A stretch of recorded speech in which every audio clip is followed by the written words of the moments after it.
केंद्रीय विद्यालय अंतर्जातीय योग दिवस पालित। पीएम श्री केंद्रीय विद्यालय भवानीपाटना पक्षर विद्यालय परिसर में 10म अंतर्जातिक योग दिवस पालित होइछि।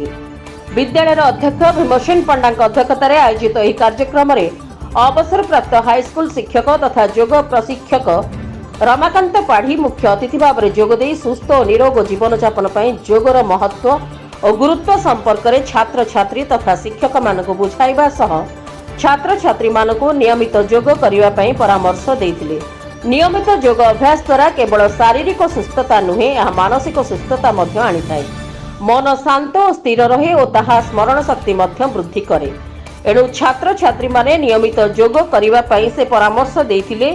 परे परे उभय शिक्षक छात्र छात्री माने श्री पाढ़ी मार्गदर्शन रे सामूहिक योग करथिले। एही कार्यक्रम रे विद्यालय शिक्षक सुधीर साहू, हेना फात्मा, रामचंद्र मिश्र, विप्लव घोष, सी दास महापात्र, निरंजन साहू, भागवत नायक, हितेश सिंह, मनोज साहू समेत शताधिक छात्र छात्री अंशग्रहण करथिले।